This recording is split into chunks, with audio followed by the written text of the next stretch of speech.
So, World Rugby has decided to start a brand new tournament to help boost the growth of the game worldwide.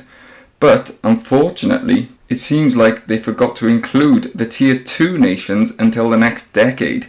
Is all of this a good idea? Or will the new Nations Championship just continue the status quo of leaving the lesser rugby nations out in the cold? Let's dig into the facts of what's going on, and then I'll give you my thoughts on this massive shake-up in World Rugby. Let's get into it. So, the new 12-team tournament is due to replace the already existing rugby international windows of July and November, and this is planned to start in 2026. The teams involved will include the Six Nations teams, the 4 Rugby Championship teams, and also Fiji and Japan. This apparently will not affect the Six Nations or the Rugby Championship, who, bar a scheduling reshuffle, will more or less run the same each year. The new global tournament will take place in alternating years between the British and Irish Lions tours and the Rugby World Cup. So the Northern Hemisphere sides are set to play 3 Southern Hemisphere sides away from home in the July window, with the returning fixtures to be played in the November window. The results from these fixtures will then go into some sort of table or pool, and then the top sides from each pool will face off in the grand finals every 2 years. Now, I said in my introduction that World Rugby forgot the rest of the Tier 2 nations, and to be honest, this was slightly disingenuous from me, as they are creating a Tier 2 tournament underneath the initial 12-team tournament. The teams for this lower tier will comprise of other teams from Europe and the rest of the world. They also do plan to have promotion and relegation from these 2 levels, which of course is great. But unfortunately, they aren't implementing this until 2030, 4 whole years after the initial competition has been up and running. For me, this is totally unacceptable, but I'll elaborate on that in a bit. In fairness, they will be expanding the next World Cup from 20 teams to 24 teams in 2027. This is obviously a positive thing, but for me, unfortunately, this does very little to bridge the gap in standards between the top tier nations and the bottom tier nations. Now, that's the nuts and bolts of the situation. I know that was a lot of information in one go, and I apologise for that, but I just needed to get all the information across. If you found that helpful, please feel free to subscribe. Other than that, the only real thing to mention is the Six Nations will be sacrificing one of their rest weekends in an attempt to condense the length of the competition to give the international window space elsewhere.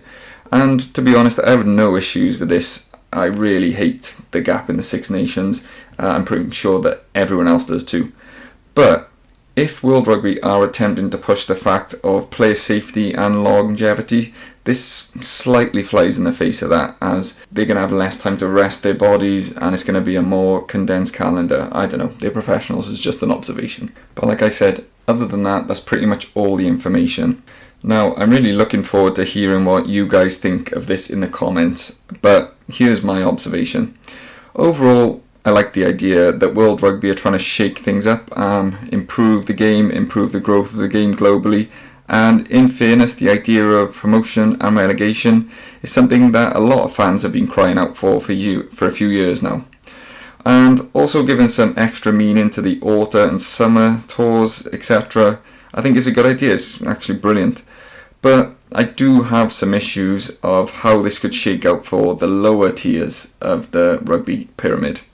When you think about it, for the next 6 or 7 years, these teams that are not involved in this tournament are not really going to have any opportunities now to play the top tier nations. Now, I know we don't necessarily often see Wales hosting teams like, Portugal or Canada or USA or, Uruguay, these teams, but you do sometimes see it. We have played Canada, we've played Georgia a few times, everyone can remember that in recent times. So that has been opportunities for these second tier nations to be exposed to the top tier of the game internationally. This tournament being cut off is simply going to scrap that, because there's going to be no summer tours to these countries. They're not going to be summer touring here. You're not going to get teams like Georgia getting friendlies in the autumn, which we have seen, because they're going to be filled with these fixtures of just the top tier nations. Now, it's going to be more competitive, which is great. It's going to be great for teams like Fiji and Japan who need to be in these sort of global top tier nation competitions. But what's going to happen to these teams? Like, let's take, for example, Portugal from this World Cup now. Portugal have been superb the whole way through. They played an absolutely brilliant brand of rugby. They got that crazy win against Fiji, which no one thought they were going to get. And they've really embraced and been embraced by the world rugby as a whole, of how they've played, how they've conducted themselves. And I think it's been brilliant for the game. But now you look and you think, they're looking at this now and they know until the next World Cup, they're not going to be playing any of these top teams. How then are they supposed to capitalise on the excitement that's built up from their success in this World Cup to grow the game in Portugal? You're going to think like these young kids are going to be watching their new heroes on TV, and then they're just knowing that they're not really going to get an opportunity like that until another 4 years. And that's not just exclusive to Portugal, it's the same for Chile, Uruguay, the rest of these teams who've had really exciting World Cups, and we've waxed lyrical about how much we've enjoyed seeing these other teams on the world stage. It just, to me, seems like a shame to waste this opportunity where it's been such a great World Cup, and it seems like everyone is sort of focused in on watching rugby and enjoyed it, and I think now is a great time to be more inclusive. But I don't want it to come across like I hate this idea. I think it's a great idea generally.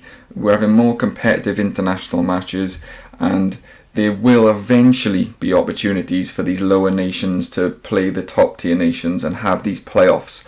But it's just too far in the future. They need to start it now. They need to have the promotion and relegation as soon as the both leagues start, just straight away, and make it mean something to both tiers of this competition. And that's how you'll grow the game. You'll have something for these teams to aim for. When you say you've got something to aim for 7 years down the line, most of the people who are playing, coaching, on the administration side, they might not see that time. If you say in 3 years you're going to be in a position where you can potentially be competing to play at the top table of international rugby, it just galvanises everyone, and like I said, capitalises on the excitement that this World Cup has brought. And while we are on the World Cup, I also do think that this dilutes the World Cup as well. Now, you'll still have the World Cup every year. I've seen people say online, does the fact that there's like a World Championship athletics dilute the Olympics? Which it doesn't, I guess. I don't know. I don't watch athletics.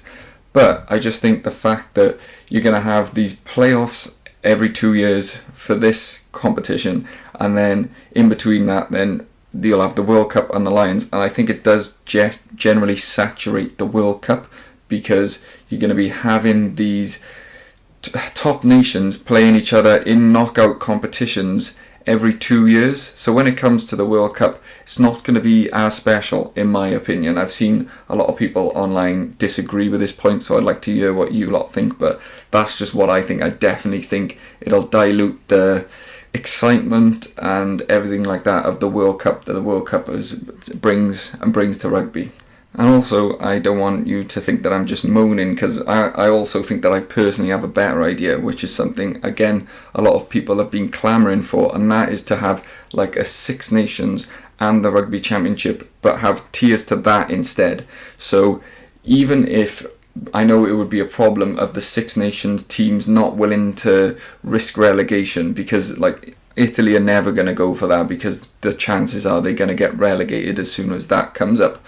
But if you my work around that would be start a new tournament, make it a 7 nations, and then have relegation. Have the top ranked nation, call it for example Georgia, have them be the 7th team, and then have another 7 tiers underneath. So there would be promotion and relegation between those 2 tiers, and then you've got the aristocrats, air quotes, of like the WRU, the Irish Rugby Board, everyone like that. They still don't have to worry about necessarily losing their position in the Six Nations, or it would be Seven Nations, because there'll be an extra team in there which is theoretically is going to be worse than them.